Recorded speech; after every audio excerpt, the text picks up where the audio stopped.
শিক্ষামন্ত্ৰী দীৰ্ঘদিন ধৰি 15 বছৰমান চাগে অসমৰ মুখ্যমন্ত্ৰীজন বৰ্তমানৰ হিমন্ত বিশ্ব শৰ্মা সকলোৱে ব্যাপক ৰূপত প্ৰচাৰ কৰি থাকে যে তেওঁৰ সমান আৰু কৰ্মদক্ষ তেওঁৰ সমান আৰু এক্সপাৰ্ট মন্ত্ৰী অসমত নাই জন্মই হোৱা নাই বুলি বহুতে ক'ব খোজে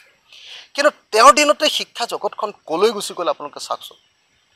মাৰ্কশ্বিট কেলেংকাৰীটো গুৱাহাটী বিশ্ববিদ্যালয়ৰ মাৰ্কশ্বিট কেলেংকাৰী কেতিয়াবা সেবা বা কাউন্সিলৰ মাৰ্কশ্বিট কেলেংকাৰী ওলায় পৰীক্ষাৰ কেলেংকাৰী ওলায় এটা পৰীক্ষাও কোনো দিন কেতিয়াও ভালকৈ পাতিব নোৱাৰিলে অসমৰ শিক্ষা ডিপাৰ্টমেণ্টে প্ৰাথমিক বিদ্যালয়বিলাকৰ গোটেই ঘৰবিলাক একদম ভাগি ছিগি উৱলি হৈছে এইবাৰ বাৰিষাৰ সময়ত পূৰা পানী পৰিছে কাৰেণ্ট নাই স্কুলবিলাকত বেঞ্চ ডেস্কবিলাক ভাগি পৰিছে ইনফ্ৰাষ্ট্ৰাকচাৰ নাই ভাল মানে ট্ৰেইনিং দিয়া ভাল শিক্ষকৰ ব্যৱস্থা গ্ৰহণ কৰাৰ পৰিৱৰ্তে কোৱালিটি এডুকেশ্যন কৰাৰ পৰিৱৰ্তে কেৱল কেওটিক চিটুৱেশ্যন এটা চাৰিওফালে কেৱল প্ৰাইভেট স্কুলৰ দপদপনি মুঠতে অসমৰ গোটেই শিক্ষা জগতখন অসমৰ শিক্ষামন্ত্ৰী হিমন্ত বিশ্ব শৰ্মাৰ দিনত সাংঘাতিক ধৰণে জঘন্য ৰূপ লৈছিলে আৰু বৰ্তমান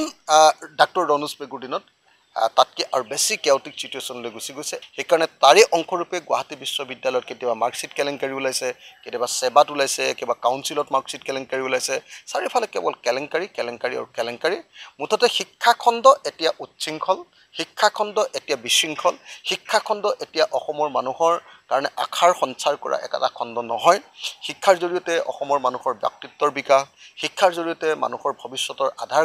গঢ়ি তোলা এই একোবিলাক কৰাৰ ক্ষেত্ৰত শিক্ষা বিভাগ ব্যৰ্থ হৈছে প্ৰাইভেট এডুকেশ্যনে এতিয়া এই মুহূৰ্তত অসমৰ মানুহৰ কাৰণে একমাত্ৰ পাথেয় হৈ দেখা দিছে এইটো বৰ দুৰ্ভাগ্যজনক ঘটনা যে শিক্ষামন্ত্ৰী দীৰ্ঘদিন ধৰি হিমন্ত বিশ্ব শৰ্মা আছিলে আৰু তাৰপিছত ডাক্তৰ ৰনোজ পেগু আহিলে কাৰো দিনতে শিক্ষাখণ্ডৰ উন্নতি কৰিবলৈ চৰকাৰখন সক্ষম হোৱা যদি বিশ্ববিদ্যালয়ত সঁচাকৈ এনেকুৱা ধৰণৰ টকা লোৱাৰ ঘটনা সংঘটিত হৈছে লগে লগে মইতো ভাবোঁ যে 1 মিনিটো দেৰি নকৰাকৈ লগে লগে তেওঁলোকক গ্ৰেপ্তাৰ কৰিব লাগে